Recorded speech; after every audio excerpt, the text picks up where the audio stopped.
મહાદેવરામ મહારાજ બોધે પથરી નીકળી જાય એવું તપ અહીંયા બોલતું હોય. એ ભૂમિ કેમ કાચી રહે? જય હો શિરમોળ. સૌના હૃદયમાં જેમનું સ્થાન છે એવા પરમ પૂજ્ય વંદનીય ખૂબ બ્રહ્મનિષ્ઠ આપણી વચ્ચે આપણા ધર્મ ગુરુ મહારાજ પરમ પૂજ્યને વંદનીય દોલતરામ બાપા બેઠા હોય. મારે રસાણાથી હાલ આપણી વચ્ચે જે માર્મિક ટકોર આપણને કરી એવા રામગીરી બાપુ હોય, કૈલાસનાથજી બાપુ હોય, અજમલદાસજી બાપુ હોય, દરેક નામી પધારેલા હરિગુરુ સંતો મહાપુરુષો, દરેક સંતોના ચરણોમાં એક દાસ ભાવે આપને કોટી પ્રણામ કરું છું. આવો યજ્ઞ મહાભારતની અંદર કુરુક્ષેત્રમાં જ્યારે યુદ્ધ મંડાણું પછી બધું પૂરું થયું ને એટલે પાંડવોએ કર્યો. ભગવાન શ્રી હરિ નારાયણ કૃષ્ણજીના કહેવાથી કે તમે અશ્વમેઘ યજ્ઞ કરો. અને યજ્ઞ કર્યો ને એ સમયે ઘણા બધા સાધુઓ જો આયા. યજ્ઞની પૂર્ણાવતી થઈ, ભોજન પ્રસાદી બધું પૂરું થઈ રહ્યું હતું, પણ ત્યાં બધી વાતો એવી હોભળેલી હતી કે સવારે સૂર્યનું કિરણ પડે આ પૃથ્વી ઉપર ત્યારે કરણ છે સવાશર સોનાનું દાન કરતો હતો. અને ત્યાં કરણના પાસે ઉભા રહ્યા છે ત્યાં સાધુ સંતોને કરણે એક વાત કરી છે કે હું તો સોનાનું દાન કરું છું. સાધુ કે અમારે તો હરિહર કરવું છે, અમારા સોનાની કોઈ જરૂર છે, અમારે હરિહર કરવું છે.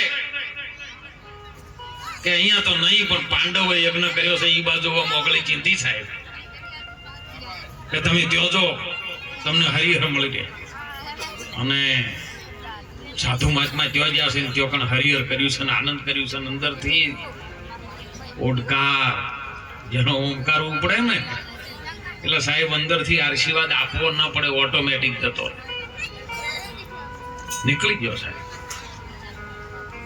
સમય કાળ બનતો જયારે કર્ણનો દેહ છૂટ્યો ને સ્વર્ગવાસની અંદર અને ભગવાન બધાને પીરસે છે. જો કરેલું જેવું આપણે વાવન એવું આવે.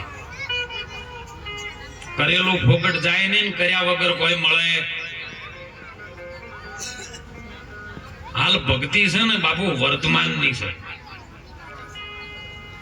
આગળમાં એવું હતું સતયુગની અંદર કે સત્યથી ચાલતા અને સત્યથી જ બધું ચાલતું.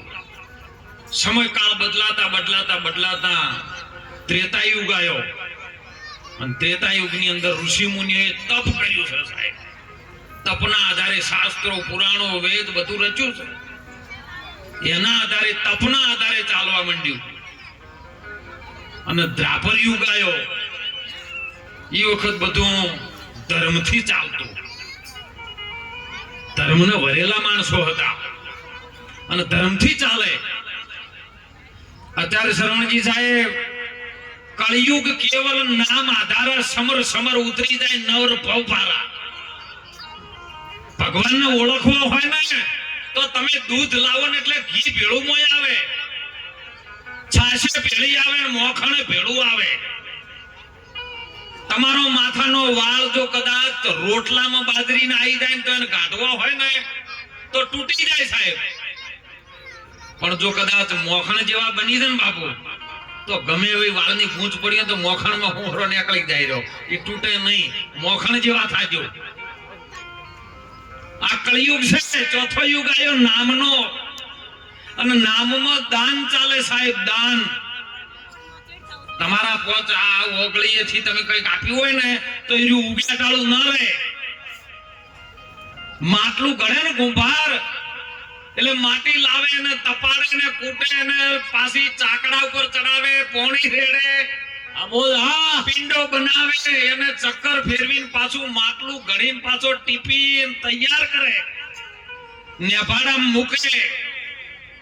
નેભાડો આખો ખડકે પણ મોય કોક થઈડઈએ જાય, કાળું થઈ જાય. તો બધું કોઈ ખડક્યું એટલું બધું ન પાકે, પણ કોઈ ટકોરા બંધ જો લાગી જાય ને અને પછી જઈને બેન્યો એને પોણિયારે ભરીને પોણી મૂક્યું ને એટલે એ ગોળો ધીરે ધીરે ધીરે બાપુ જમતો હોય અને જમે ને તો ગોળો ઠંડો રહે.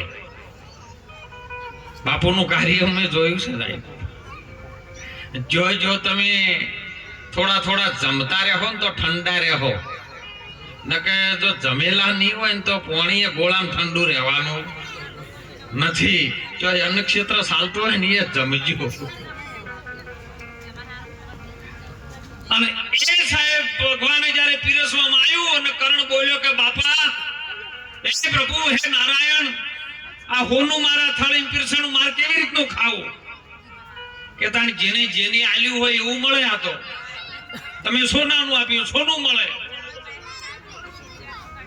પણ કે ભૂખ લાગી છે, જઠરા અગ્નિની અંદર પ્રાણવાયુનો તૃપ્તિ થાય એવું તો કઈ કરવું પડે. કે ઓગળી કોઈને કરેલી કે હા તો ઈ ઓગળી જરા મોઢામાં મૂકતો ખરી મુખમાં, અને મુખમાં મૂકીને અમીના ઓડકાર આયા કરણને કે પ્રભુ જો એક ઓગળી કરવાથી આટલું પુણ્ય મળ્યું હોય અને અમીના ઓડકાર આયા હોય તો પ્રભુ કાયમી ટુકડો જમાડું શું થાય એમ. હે મારા નાથ, મારી એક ઈચ્છા પૂરી કરો ને. આપણું વેદ શાસ્ત્ર બોલે, પુરાણ બોલે, સંતોના પ્રમાણ બોલે છે કે ભગવાને એને બીજો અવતાર શેઠ સગાળાનો આપ્યો. અને સાહેબ એ વખતે એને નેમ લીધું, ટેક લીધી